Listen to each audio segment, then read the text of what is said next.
السلام علیکم ناظرین، اصل بات کے ساتھ میں ہوں ارسلان کوکر۔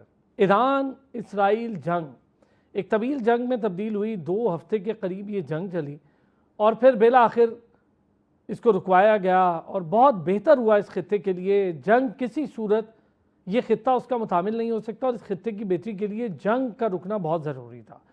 اور جیسے ہی جنگ رکتی ہے، پیٹرولیم کی قیمتوں میں بھی کمی واقع ہو جاتی ہے، دیگر معاملات بھی اپنی اپنی جگہ پر آنا شروع ہو جاتے ہیں۔ پاکستان کے لیے بڑا مشکل دور اس لیے رہا کہ ہم ایک جنگ سے نکلے اور 7 پڑوسی اور ہمارے برادر اسلامی ملک کی دوسری جنگ شروع ہو گئی، اور جس کے ساتھ شروع ہوئی یہی 2 ملک ہیں، بھارت اور اسرائیل، جو صہیونیت جن پہ طاری ہے۔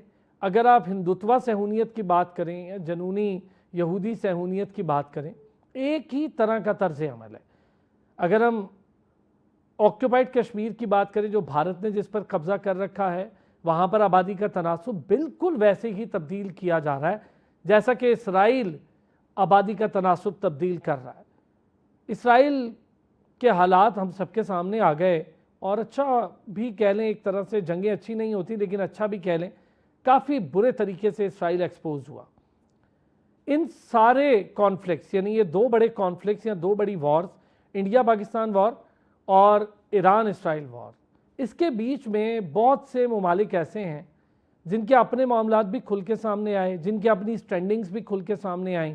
ترکیہ بھی کھل کے سامنے آیا، سعودی عرب بھی کھل کے سامنے آیا، اسلامک ممالک کی اپنی سٹینڈنگ سامنے آئی۔ بڑے کی کیریکٹرز یا کی فیکٹرز جو اس خطے کے ہیں، جس میں رشیا ہے، چائنا ہے، وہ بہت کھل کے سامنے آئے۔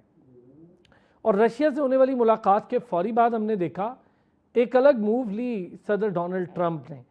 اچھا، یہ موو اچانک لی گئی، اس موو پر کام ہو رہا تھا، کیا معاملہ تھا؟ اور صدر ٹرمپ کی جو بیوروکریٹک کہہ لوں یا پریزیڈینشل ڈپلومیسی کی جو لینگویج ہے، انہوں نے پوری دنیا میں تبدیل کر کے رکھ دی ہے۔ وہ کوئی اپنے مزاج کی شخصیت ہیں، وہ اس کو ملوث خاطر ہی نہیں رکھتے کہ وہ کس کرسی پر براجمان ہے، لیکن بہرحال جنگیں رکوانے کا وہ کہتے ہیں جی میں پوری دنیا میں علم بردار ہوں۔ پہلے تو انہوں نے اٹیک کیا، اٹیک کے بعد جب جوابی وار ہوا، ان کے اپنے ایئر بیس کو اٹیک کیا ایران نے، تو اس کے فوری بعد انہوں نے مبارکبادیں دینا شروع کر دیں کہ چلیں جی سارا کچھ ہو گیا، جواب ہو گیا، یہ ہو گیا، اب ختم کرتے ہیں۔ اچھا، پھر اس کے بعد وہ اسرائیل سے بھی ناراض دکھائی دیے۔ اب چونکہ جنگ مکمل طور پر جنگ بندی کی طرف چلی گئی اور دعا گو بھی ہیں کہ دائمی جنگ بندی ہو، اسرائیل کے عزائم جو اس خطے کے لیے ہیں، یا فلسطین کہ مسلمانوں یا غزہ میں جو مسلمانوں پر ظلم ڈھائے جا رہے ہیں، اس کا جواب کون دے گا؟ وہاں کیا ہونے جا رہا ہے؟ اور پھر اس خطے میں جو بڑے کی رول رکھنے والے کیریکٹرز ہیں، ان پر بھی ذرا بات کریں گے۔ ہمیں جوائن کیا اعتصام الحق صاحب نے، CGTN اردو، یعنی چائنا میں موجود ہیں، پاکستانی صحافی ہیں، اور چائنا پرسپیکٹو کیا ہے اس جنگ کو لے کر، پاکستان اور انڈیا کانفلکٹ کو لے کر وہاں پر کیا سوچا جا رہا تھا، کیا حکمت عملی تھی، کیا پالیسی تھی، اس پر بھی بات کریں گے۔ جاوید رانا صاحب موجود ہیں، ماہر عالمی امور ہیں، انہوں نے ہمیں جوائن کیا۔ اسد کھرل صاحب سینئر صحافی ہیں، تجزیہ کار ہیں۔ بہت شکریہ جی تینوں حضرات کا۔ احترام صاحب، ایک تو پاکستان انڈیا کانفلکٹ تھا، ہمیں پتہ ہے کہ چائنا ہمارے ساتھ کھڑا تھا، چائنا کو پتہ ہے کہ پاکستان نے چائنیز ٹیکنالوجی پوری دنیا میں ایک تو متعارف کروا دی، نہ صرف متعارف کروائی، پاپولر کروائی، بلکہ اس کو کامیاب ٹیکنالوجی قرار دلوایا۔ تو یہ پاکستان کے سہرے پر یہ بات جاتی ہے۔ دوسری طرف ایران اور اسرائیل کانفلکٹ، چائنا کا بڑا امپورٹنٹ رول رہا۔ ذرا اس دونوں کانفلکٹ کے دوران کیا پالیسی رہی چائنا کے حوالے سے، ذرا ہمیں بتائیے گا۔ بہت شکریہ۔ دیکھیں، ایک تو بنیادی پالیسی وہ یہ کہ چائنا نے کسی بھی لمحے دونوں تنازعات میں، دونوں معاملات میں نیوٹرلٹی کی طرف وہ نہیں گئے، بلکہ انہوں نے ایک واضح پوزیشن لی ہے۔ پاکستان کے معاملے میں بھی فوراً لی اور ایران کے معاملے میں بھی فوراً لی۔ تو یہ ایک بڑا سٹینڈ جو ہے اس کو ظاہر کرتا ہے، اور چونکہ بہت بڑی ایک پاور ہے تو اس کا سٹینڈ لینا اور اس کا موقف دنیا میں اس کو بڑی امپورٹنس بھی حاصل ہوئی ہے۔ دوسری چیز یہ کہ چین کی پالیسی یہ رہی ہے ہمیشہ سے کہ چین نے کبھی کسی پر تسلط پسندی کا اظہار نہیں کیا، اور نہ ہی کسی ایسے معاملے میں چین بہت واضح کھل کر کسی جنگ میں شریک ہوتا ہے، لیکن چین کی یہ کوشش ہوتی ہے کہ اپنی طاقت پر اور اپنے جتنی بھی اس کی کیپیسٹی ہے اس کے مطابق چیزوں کو سیٹل ڈاؤن کرنے میں فوری کردار ادا کیا جائے۔ اور وہ ہم نے دیکھا پاک بھارت کشیدگی میں بھی جب انہوں نے انڈیا کے وزیر خارجہ کو بھی فون کیے اور ان سے بھی کہا کہ آپ تحمل کا مظاہرہ کریں، اور ساتھ ہی انہوں نے ایک اصولی موقف اپنایا کہ پاکستان کی جو سلامتی ہے اس پر کوئی کمپرومائز نہیں ہو سکتا۔ اسی طریقے سے ایران والے معاملے میں بھی بہت واضح میسج گیا کہ ایران کی قومی سلامتی، اس کی خود مختاری، اس کا ہم دفاع کرتے ہیں، اور ایران کو یہ دفاع کا حق بھی حاصل ہے کہ اگر اس ملک پر کوئی حملہ کرتا ہے تو وہ اس کا جواب دے سکے۔ تو یہ ایک بہت واضح کلیئر سٹینڈ تھا۔ لیکن پوزیشن یہ ہے ارسلان، جو میں آپ کو تھوڑا سا پیچھے لے کر جانا چاہوں گا چیزوں کی جانب، یہ تمام چیزیں اگر آپ تھوڑا سا اس خطے کی طرف جائیں، چیزیں سٹارٹ ہوتی ہیں جب چائنا بڑھ چڑھ کر حصہ لیتا ہے مشرق وسطی میں امن کے معاملے میں، ایران سعودیہ دوستی کے حوالے سے، اور اس کے بعد جو فلسطین میں جو دھڑے ہیں ان کو ایک کرنے کے حوالے سے۔ وہ تو بعد میں ہوا، لیکن اسرائیل جو ایران اور سعودی عرب کی جو دوستی تھی، اس کے بعد میرا یہ تجزیہ ہے کہ چیزیں تیزی سے اس جانب گئی ہیں جہاں دوسری طاقتیں یہ سمجھتی تھیں کہ اب گیم ان کے ہاتھ سے نکلتا جا رہا ہے۔ چین کی اب بھی یہی کوشش ہے، اور آپ دیکھیے گا جو یہاں پر بھی رائے ہے وہ بھی یہ ہے، اور جو ویسے بھی نظر آ رہا ہے وہ یہ کہ جیسے ہی اب یہ جنگ ختم ہوئی ہے تو ایران کو پوری طرح سے سپورٹ کیا جائے گا کہ وہ امن کے قیام میں اس خطے میں کردار ادا کرے۔ اور ایک بڑی طاقت جس خطے کی جو ہے وہ سعودی عرب بھی ہے، جس کے ساتھ اب ایران کے تعلقات بہت بہتر ہیں، اور اس جنگ میں بھی تھینکس ٹو چائنا کہ ہم نے ایران اور سعودی عرب کی جو پرانی چپقلش تھی اس کو نہیں دیکھا۔ ٹھیک ہے، اچھا یہ ایک پرسپیکٹیو ہے، بالکل ٹھیک ہو گیا۔ سعودیہ ایران تعلقات یہ بڑا اہمیت کے حامل بھی ہیں ہمارے لیے، اور خاص طور پہ جتنے مسلم ورلڈ ہے اس کے لیے بڑی اہمیت کے حامل ہیں۔ جاوید صاحب، جنگ بندی اور کی رول ادا کرنے والے کیریکٹر جس میں رشیا اور چائنا ہے، بڑے ڈیفرنٹ طریقے سے یہ جنگ بندی ہوئی ہے، مطلب بالکل اچانک، صبح کچھ اور شام کچھ۔ دیکھیں، ہم دیکھتے ہیں کہ 3 آبجیکٹیوز تھے ان کے ایران پہ حملہ کرنے کے۔ غیر اعلانیہ جنگ کا آغاز ہوا، آ اینڈ شاک سے 200 ان کے جنگی جہاز آئے، ٹاپ جو ان کی ملٹری لیڈرشپ ہے اس کو ایلیمنیٹ کر دیا گیا، اور مقصد یہ تھا کہ نہ صرف ایران کو کرپل کرنا ہے، رجیم چینج آپریشن بھی کرنی ہے، اور اس کے علاوہ ایران کو مختلف حصوں میں تقسیم کرنا ہے، اور نیوکلیر پروگرام تو ختم ہی کرنا ہے۔ یہ بڑے آبجیکٹیوز تھے۔ ہم اس کو دیکھ لیتے ہیں باری باری کیا ہوا ہے۔ رجیم چینج آپریشن نہیں ہو سکا کیونکہ ایران نے موساد کا جو نیٹ ورک کا کسی حد تک اس کو جو ہے نا ٹیک اوور کیا اور لوگوں کو پکڑا ہے، اور اس کے بعد ایران کا جو بلسٹک میزائلز ٹیکنالوجی ہے، بلسٹک میزائل اٹیکس ہیں، اس نے اسرائیل کے اندر بہت تباہی کی ہے۔ اسکاٹ رٹر ہیں یہ UN کے انسپیکٹر، اس کا دعویٰ ہے کہ $500 billion 500 بلین US کے انفراسٹرکچر لاسز ہوئی ہیں اسرائیل کے اندر۔ اس کی دیکھیں ایران کے اندر کوانٹیٹیولی نقصان زیادہ ہوا ہے انفراسٹرکچر کا، لیکن کوالٹیٹیولی اسرائیل کے اندر زیادہ نقصان ہوا ہے۔ مائکروسافٹ کی بلڈنگ ہٹ ہو گئی، IT کا انفراسٹرکچر تباہ ہو گیا، ملٹری انسٹالیشن تباہ ہو گئی کیونکہ وہ بڑے ہائی فائڈ ہیں۔ اور دوسری بڑی بات یہ کہ جہاں تک ان کے نیوکلیر پروگرام کی تباہی کی دعویٰ کر رہا ہے ڈونلڈ ٹرمپ، دیکھیں ایران نے اس چیز کو ایڈمٹ کیا ہے کہ ان کا نیوکلیر فیسلٹیز ڈیمیج ہوئی۔ جو رپورٹس ایران سے آ رہی ہیں انڈیکیٹ یہ کر رہی ہیں کہ پروگرام پوری طرح جسے کہتے ہیں اوبلٹریٹ، تباہ نہیں ہوا، اور اس کے بہت سارے سائنز ہیں۔ ایک تو یہ کہ چند دن پہلے وہاں سے پہلے سے جو آلریڈی انریچڈ مٹیریل تھا اس کو ٹرانسپورٹ کر دیا گیا تھا کہیں اور۔ ہاں سینٹریفیوج تباہ ہو سکتے ہیں، ہو سکتا ہے وہ بھی نہ ہوئے ہوں، اور اگر ایران کا جو نیوکلیر انریچڈ مٹیریل کے اوپر بم لگا ہوتا تو اس کا مطلب یہ ہے کہ علاقے میں کوئی نہ کوئی تو ریڈیو ایکٹیویٹی، بالکل تابکاری اثرات دکھائی کوئی بھی ریڈیو ایکٹیویٹی جو ہے وہ ڈیٹیکٹ نہیں ہوئی۔ اور تیسری بات میں بڑی اہم اس حوالے سے کرتا چلوں کہ ایران کا جو نیوکلیر پروگرام اس کی فیسلٹیز تھیں وہ 80 میٹر زمین کے نیچے، جس کا مطلب کہ 300 فٹ کے لگ بھگ۔ جو اسرائیل نے پہلے اٹیک کیا وہ کچھ 6 میٹر تک وہ پینیٹریٹ کر سکے ان کے بم۔ جو 52 بمبر ہیں، بنکر بسٹر بمبر کے ذریعے جو اٹیک ہوا ہے، اس کی ٹوٹل جو ڈیپتھ ہے جس پہ وہ پینیٹریٹ کر سکتے ہیں وہ 60 میٹر ہے۔ تو یہ میرا خیال ہے کہ ایران کی جو نیوکلیر فیسلٹیز ہیں وہ ڈیمیج ضرور ہوئی ہیں لیکن وہ پوری طرح تباہ نہیں ہوئی۔ اب سب سے بڑا سوال یہ پیدا ہوتا ہے کہ ایران کا اگلا رد عمل کیا ہوگا۔ میرا خیال یہ ہے کہ ایران اس وقت مذاکرات کی میز کے اوپر بہترین پوزیشن پہ آ گیا ہے اور اپنی ٹرمز اینڈ کنڈیشنز جو میں ہیں سر جاوید صاحب ڈکٹیٹ اس پر کروا آپ سے سکے۔ بڑی ڈیٹیل بات کروں گا. یہ ایک بڑا امپورٹنٹ اور ٹیکنیکل معاملہ ہوگا. مذاکرات ہوں گے کیسے, کس بنیاد پر ہوں گے, کیسے ہوں گے, اپوننٹ جو ہے وہ تو وہی ہے. اچھا اسد کھرل صاحب, جس طرح سے جنگ بندی ہوئی, ایک دن صبح ہم دیکھتے ہیں معاملہ بالکل ڈیفرنٹ ہے, رات 3-4 بجے معاملات پاکستان کے رات 3-4 بجے معاملات تبدیل ہونا شروع ہو جاتے ہیں, ڈونلڈ ٹرمپ کی لینگویج تبدیل ہو جاتی ہے, مبارکبادیں پیش کرنا شروع کر دیتے ہیں, دونوں فریقین سے بات بھی کر چکے ہوتے ہیں. معاملہ یہ ہے کہ یہ جو جنگ بندی ہوئی ہے وہ اسرائیل ایران کی بات کریں یا پاکستان اور بھارت کی بات کریں, یہ دونوں جنگ بندی جو ہے امریکہ اس وقت میدان میں ہے جب پاکستان یا ایران کو لگا ہے کہ جس طرح پاکستان بھارت پر بھاری پڑ رہا تھا اور اس طرح ایران اسرائیل پر بھاری پڑ رہا تھا, تو وہاں پہ امریکہ جو ہے مذاکرات کی میز پر دونوں کو لانے میں یا جنگ بندی میں کردار ادا کرنے کے لیے تیار ہوا ہے یا وہ کریڈٹ لینے کی اس نے کوشش کی ہے.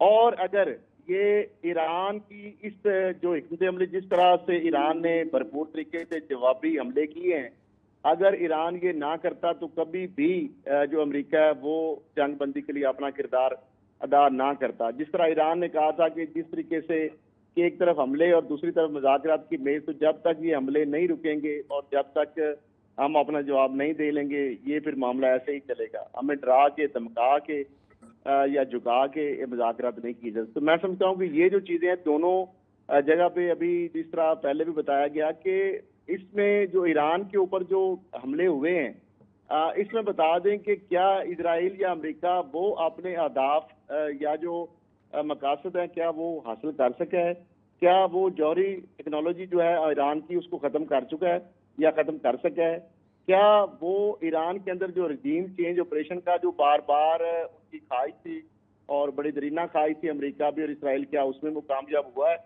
اور تیسری چیز یہ ہے کہ کیا وہ جس طریقے سے سمجھ رہا تھا کہ ایران کی جانب سے شاید اس طرح سے بھرپور جوابی حملے نہیں کیے جائیں گے. معاملہ یہ ہے کہ اس میں جنگ بندی کے لیے یہ جو ڈونلڈ ٹرمپ کی جو لینگویج جو یا ٹون تبدیلی اس لیے آئی کہ جو مشرق وسطیٰ کے اندر مڈل ایسٹ کے اندر جو اس نے اپنے اڈے بنا کے رکھے ہیں بحری یا فضائی جو بحریہ اور فضائیہ کے لیے, اور جس کے ذریعے وہ جب اب اس طرف بھی جب ایران بڑھا ہے تو اس کو یہ لگا کہ کویت, عراق اور جو بحرین ہے وہاں کے اڈے بھی اس کے محفوظ نہیں رہیں گے جس طرح قطر میں. ٹھیک ہے. اچھا اسد صاحب ایک چھوٹا سا بریک لینا ہے سر, میں آتا ہوں اسی پر آپ سے ہی شروع کروں گا یہ بات, ایک چھوٹے سے بریک. ویلکم بیک جی. اسد صاحب یہ جو آپ بات کر رہے ہیں کہ جہاں قطر میں حملہ ایئر بیس پر کیا گیا اور پھر اس کا بھرپور جواب دیا گیا, آپ کے مطابق آپ واقعی میں یہ سمجھتے ہیں کہ بیک فٹ پہ گیا امریکہ, اور پھر جس طرح سے اسرائیل کی پسپائی ہوئی, آبنائے ہرمز کا بند ہونے والا معاملہ ہوا, ایک تل ملا کر رہ گیا پورا یورپ بھی؟ میں سمجھتا ہوں بالکل. اور دوسرا دیکھیں کہ جب تیل کے حوالے سے جو بڑھتی ہوئی قیمتیں ہیں وہ اس پہ بھی ڈونلڈ ٹرمپ اور پوری عالمی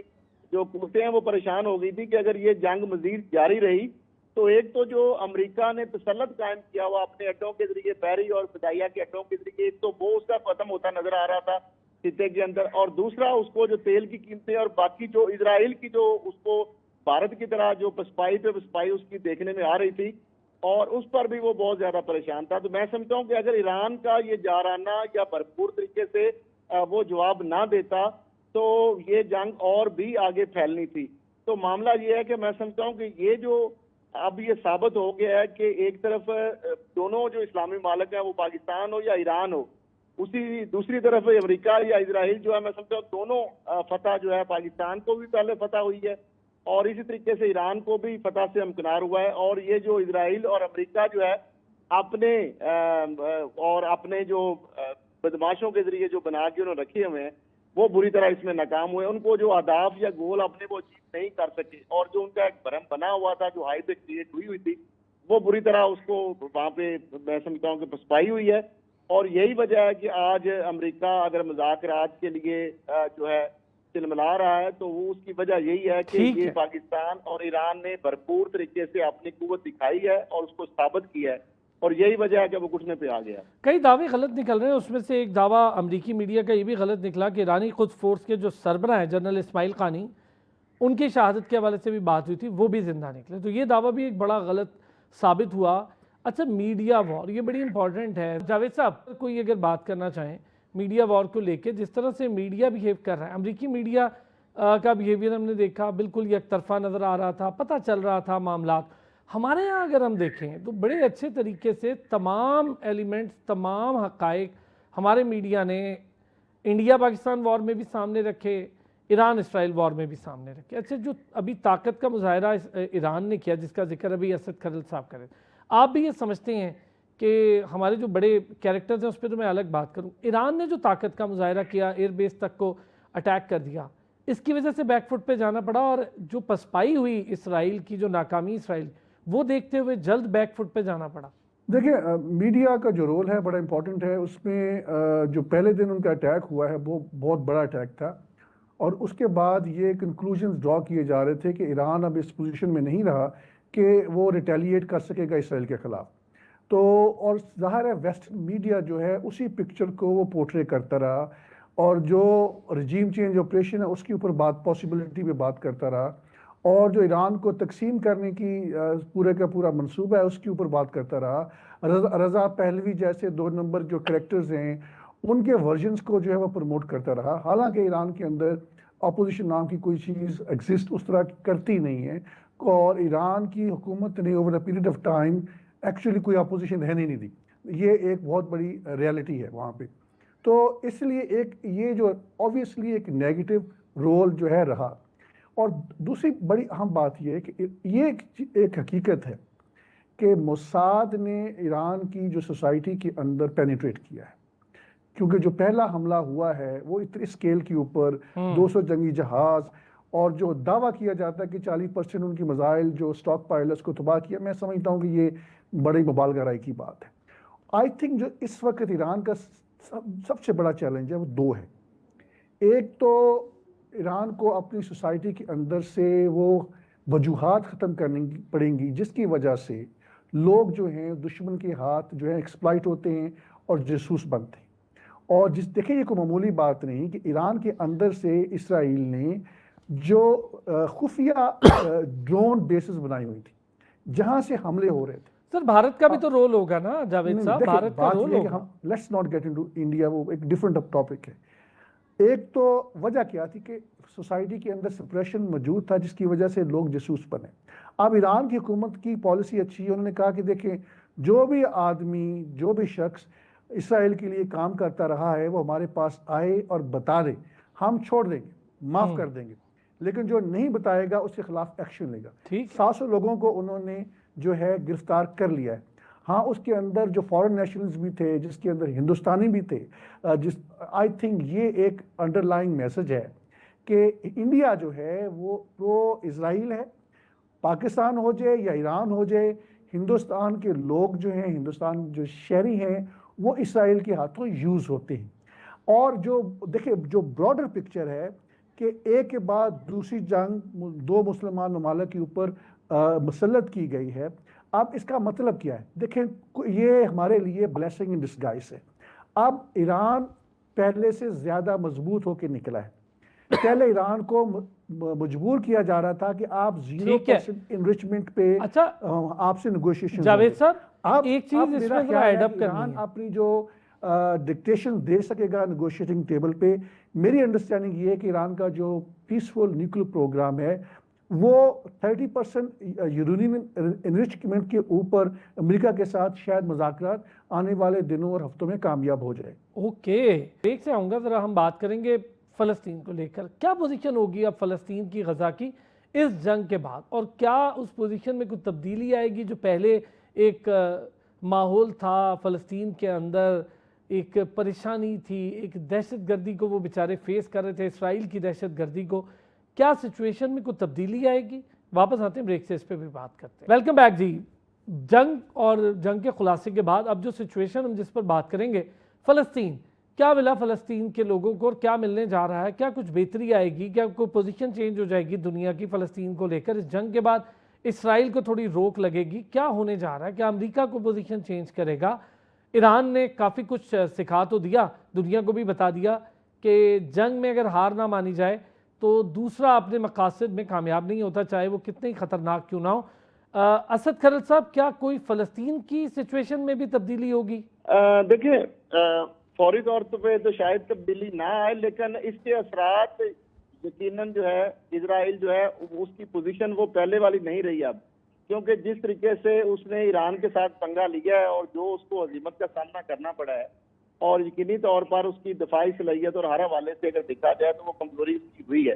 تو دوسری جانب یہ ہے، میں سمجھتا ہوں کہ جو وہاں پہ فلسطین یا اس کے جو اتحادی ہیں یا اس کو جو سمپتھائزر ہیں، ان کو بھی یہ تقویت ملے گی کہ ایران جیسا ملک اپنے سے کئی گنا زیادہ ٹیکنالوجی والے اور جس کے ساتھ عالمی قوتیں بھی تھیں ہر طریقے سے، اس کو اگر وہ اس کا بھرپور مقابلہ کر سکتا ہے اور اس کو نیچا دکھا سکتا ہے، تو یہ جو میں سمجھتا ہوں تحریک جو ہے یا فلسطین کا جو معاملہ ہے، یہ بھی پہلے سے زیادہ اس میں تقویت بھی آئے گی، اور یقینی طور پر اسرائیل کی جو پہلے والی پوزیشن جو ہے، جو ایک رونیت والی تھی، وہ میرا خیال ہے شاید، اور انفراسٹرکچر کے حوالے سے اگر لاجسٹک کے حوالے سے بات کی جائے تو ہر حوالے سے میں سمجھتا ہوں کہ اس کا بہت بڑا چونکہ لاس ہو چکا ہے 12 دن کی جنگ میں، جس طریقے سے اس نے کئی مہینوں سے زیادہ جنگ میں جتنا اسلحہ اور گولہ بارود اور جو ٹیکنالوجی استعمال کر سکتا تھا اس نے کی ہے، تو اس کے پہ میں سمجھتا ہوں کہ آنے والے دنوں میں یقینی طور پر اس کے اثرات ہوں گے، اور یہ بھی جو ہے جس طریقے سے ایران جو ہے اس نے اسرائیل کو مذاکرات کی میز پر آنے پہ مجبور کیا ہے، تو جب تک فلسطین کی جانب سے بھرپور یا اس کے جو اتحادی ہیں وہ جواب اگر نہیں دیں گے اسرائیل کو، اس وقت تک اسرائیل تو باز تو نہیں آنے والا۔ ہم یہ خوش فہمی کا ایک دم شکار ہو جائیں کہ بالکل وہ وہاں پہ معاملہ ختم ہو جائے گا، جب تک ادھر سے بھی اس کو آگے سے بھرپور جواب نہیں ملے گا، اس وقت تک وہاں پہ بھی مذاکرات کے لیے امریکہ یا عالمی قوتیں آگے نہیں آئیں گی۔ تو وہاں پہ بھی میرا خیال ہے اس کو تھوڑا جواب جو ہے وہ ملنے کی اب دیر ہے، جو ہی اگر اس طریقے سے کوئی مزاحمت آتی ہے سامنے۔ ثابت ہوئی ہے ویسے اسد کھرل صاحب، جاوید صاحب اور اعتصام صاحب، کہ جب تک آپ جواب نہیں دیں گے، جب تک آپ طاقت کا مظاہرہ نہیں کریں گے، تب تک آپ کو کچلا جائے گا۔ یہ بڑی عجیب سچویشن ہے۔ اعتصام، اس پہ تھوڑی سی اگر بات کروں میں، چائنا یہ کہہ رہا ہے کہ ایران اسرائیل جنگ بندی کے جلد مقاصد حاصل ہوں گے۔ کیا مقاصد؟ اس میں فلسطین ریلیٹڈ کوئی چیز ہے یا کچھ اور مقاصد بھی ہیں؟ جی ہاں، کچھ خبریں اس طرح کی ہیں کہ فلسطین میں بھی جو جنگ بندی ہے اور اس طرح کی جو باتیں حماس کے ساتھ وفود جو ہیں وہ بھی پہنچ رہے ہیں ایک دو روز میں، اس طرح کی کچھ خبریں سننے میں تو آئی ہیں۔ دیکھیں، جو آپ بات کر رہے تھے نا کہ یہ جو طاقت کا کھیل ہے اب، وہ ٹیسٹ جو ہے وہ ان اناؤنسڈ دو طاقتوں یا آپ دو بلاکس کے حوالے سے کہہ رہے ہیں وہ ہو رہے ہیں۔ پاک بھارت کشیدگی بھی اس کی ایک مثال تھی اور ایران والا معاملہ بھی تھا۔ میرا اپنا یہ خیال ہے کہ شاید اب اس پالیسی پر جو کہ امریکہ کی بہت پہلے تھی، اور وہ تھی کہ افغانستان میں بیٹھ کر چیزوں کو ہینڈل کیا جائے، وہ ان کے ابھی بس میں نہیں ہے اور نہ ان کے لیے موافق ہے جس سے وہ خود نکلے باہر۔ اسی لیے یہ سارے گیمز اور یہ ساری ٹیسٹنگ ہو رہی ہے، جیسے ہم پروگرام شروع ہونے سے پہلے مائک ٹیسٹ ہیرو 1 2 3 کرتے ہیں، تو مجھے تو ایسا لگتا ہے کہ چیزیں آہستہ آہستہ نا ابھی اب اور مزید کھلیں گی، کیونکہ کسی بھی طور چین اور رشیا کا جو اتحاد ہے اس کو ڈیمیج وہ نہیں ہو پایا باوجود تمام کوششوں کے۔ ایران نے بڑا تگڑا رسپانس دیا۔ ایک مشرق وسطی میں مضبوط ملک سعودی عرب تھا جس کی ایران کے ساتھ نہیں بنتی تھی، وہ اب ایران کے ساتھ تقریباً ایک طرح سے سفارتی محاذ پہ تو کھڑا ہی ہے۔ تو گیم جو ہے وہ آہستہ آہستہ چینج ہو رہا ہے۔ جو کی پلیئرز رہ گئے ہیں اب چھوٹے ممالک کی اگر میں بات کروں خاص طور پر، تو وہ افغانستان ہے، وہ سعودی عرب ہے، وہ ایران ہے، پاکستان ہے۔ یہ جو ممالک ہیں یہ گیم چینجنگ میں اب مرکزی کردار ادا کرنے کے لیے جا رہے ہیں۔ جو بڑی طاقتیں ہیں وہ ظاہر ہے کہ اپنے اپنے طور پر چیزوں کو ہینڈل کر کے دیکھنے کی کوشش کر رہے ہیں، لیکن اوور آل اگر اس پوری سچویشن کو آپ دیکھیں تو فلسطین کا معاملہ اس کو بھی فرق پڑے گا، مشرق وسطی میں امن کے معاملے پر بھی فرق پڑے گا، اور مشرق وسطی میں جو واضح دو بڑی طاقتیں تھیں وہ اب کھل کر سامنے آ گئی ہیں، اور جو باقی ممالک تھے اب آپ ان کا اس طرح سے کردار نہیں دیکھیں گے۔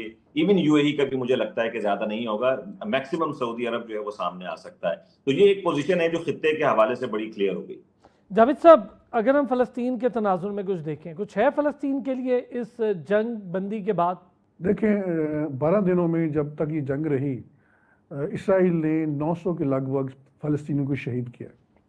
اس کے علاوہ جو ان کے گھروں کو مسمار کیا گیا، وہ بھوک سے جو لوگ مر رہے ہیں، ہمیں ان کا اندازہ ہی نہیں۔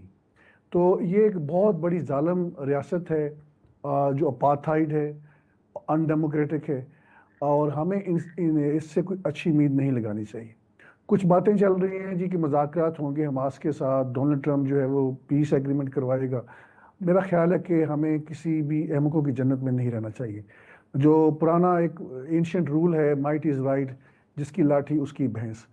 فلسطینیوں کے پاس چونکہ وہ میزائل نہیں ہیں جن سے وہ اتنا نقصان پہنچا سکتے ہیں اسرائیل کو جتنا ایران نے پہنچایا ہے، اس لیے یہ جنگ بندی اتنی آسانی سے کیوں ہوگی؟ ان کا ایک ڈکلیئرڈ ایجنڈا ہے، اور ڈکلیئرڈ ایجنڈا یہ ہے کہ فلسطینیوں کو غزہ سے نکالنا ہے. اور وہ بیچارے کدھر جائیں؟ ان کو نہ مصر رکھنے کے لیے تیار ہے، نہ کوئی دوسرا ملک رکھنے کے لیے تیار ہے. اب ان کو بھوک لگتی ہے تو وہ کہتے ہیں جی ایک غزہ نام فاؤنڈیشن نامی کی آرگنائزیشن بنائی ہوئی ہے اسرائیل نے اور امریکہ نے.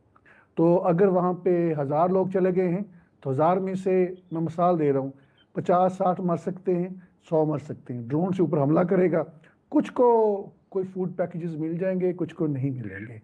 اور ہسپتال انہوں نے کچھ چھوڑا نہیں ہے. 35 ہسپتال جو ہیں غزہ کے اندر تباہ و برباد کیے. شاید ایک آدھ بیچارہ کوئی رہ گیا ہسپتال جو فنکشنل ہے.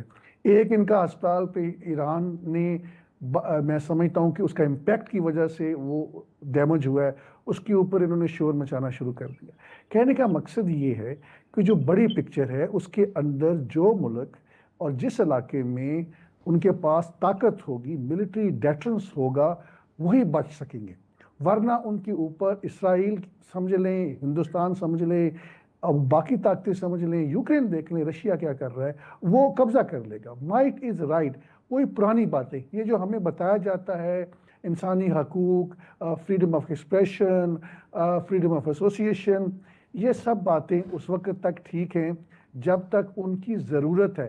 کیونکہ اس طریقے سے ایک بدقسمتی سے ایک طریقہ واردات یہ بھی ہے کہ وہ چاہتے ہیں کہ مغرب یہ چاہتا ہے کہ جو مسلمان سوسائٹیز ہیں ان کو زیادہ اوپن کیا جائے، فریڈم آف ایکسپریشن کو انلمیٹڈ کیا جائے تاکہ ان کے جو جاسوسی کا نیٹ ورک ہے کسی درجے میں وہ قائم رہیں. لیکن اس کا مطلب ہرگز یہ نہیں ہے کہ ان ممالک میں فریڈم آف ایسوسیشن نہیں ہونی چاہیے، فریڈم آف ایکسپریشن نہیں ہونا چاہیے.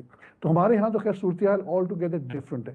آپ دیکھیں امریکہ کے اندر کیا ہو رہا ہے. امریکہ کے اندر آپ ڈونلڈ ٹرمپ کے خلاف جو صحافی کوریج کر رہے تھے امیگرینٹس کی، 20 سال سے امریکہ میں رہ رہے تھے، ان کو باہر نکالا جا رہا ہے. جو اسٹوڈنٹس جو ہیں فلسطینیوں کے بارے میں اپنی سوشل میڈیا کے اوپر پوسٹ جو ہیں ڈال رہے تھے، ان کو نکالا جا رہا ہے. یونیورسٹیز کے فنڈ جو ہیں وہ فریز کر دیے گئے ہیں.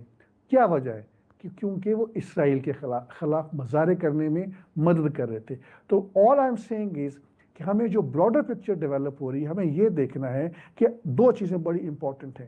کہ ایک اپنی سوسائٹی کے اندر سپریشن نہیں آنے دینا، کیونکہ سوسائٹی کے اندر اگر آپ لوگوں کو بولنے کا حق نہیں دیں گے، اگر آپ ان کو مظاہرے کرنے کا حق نہیں دیں گے، تو آپ کا دشمن اسی سوسائٹی کے اندر گھسے گا اور جاسوس پیدا کرے گا، جس طرح ایران کے اندر ہوا ہے. دوسری بات جو بڑی امپورٹنٹ ہے کہ ابھی یہ 2 جنگیں ہوئی اس میں، اور 3 جنگیں جو اسرائیل کے اوپر ہوتیوز کی بھی اٹیک ہوتے رہے. جو براڈر پکچر ہے، کسی ملک کے پاس کوئی ٹیکنالوجی دنیا میں ابھی ایگزسٹ نہیں کرتی جس میں آپ میزائل حملوں کو، ڈرون حملوں کو 100% روک سکیں. اس لیے گوگل سرچ جو ہے اس کی بدولت کوئی جگہ بھی محفوظ نہیں ہے. یہ بہت امپورٹنٹ پوائنٹ ہے سر، بہت امپورٹنٹ پوائنٹ ہے. ایک تو چائنا جو ہے وہ نو وار پالیسی ہے، رشیا نے پھر یوکرین کے ساتھ وار کو چھیڑ لیا. ذرا اس پر تھوڑا سا اگر جاوید صاحب مجھے کچھ بتانا چاہیں تو یہ جو نو وار پالیسی ہے، کیا یہ ٹھیک پالیسی ہے چائنا کی؟ دیکھیں، چائنا امریکہ کے برعکس، رشیا کے برعکس، وہ آپ مجھے بتائیں کتنے ملکوں میں چائنا نے حملہ کیا؟ چائنا کی جنگ ہندوستان کے ساتھ ہوئی ہے تو اس کی ایک تاریخی پس منظر ہے کہ ہندوستان نے ان کے علاقے پہ قبضہ کیا ہوا ہے، جس طرح ہمارے کشمیر کے اوپر قبضہ کیا ہوا ہے. اور کیا چائنا نے کسی مغربی ممالک پہ کبھی حملہ کیا؟ کسی مسلمان ملک کے اوپر حملہ کیا؟ اوورآل آپ دیکھیں ان کا ایک ہی مسئلہ ہے، اور وہ یہ ہے کہ تائیوان کو انہوں نے اپنے ساتھ بلانا ہے. تائیوان ان کا حصہ رہا ہے، یہ ان کی جو انٹرنل جو انریسٹ، لیکن سر ان کی نو وار پالیسی کامیاب تو ہے. ایٹ دا سیم ٹائم ہمیں ایک براڈر پکچر کو نہیں بھولنا چاہیے کہ چائنا جو ساؤتھ ایسٹ ایشیا ہے اس میں اس نے ملٹری بیسز بنائی ہیں آرٹیفیشل آئی لینڈس کے اوپر.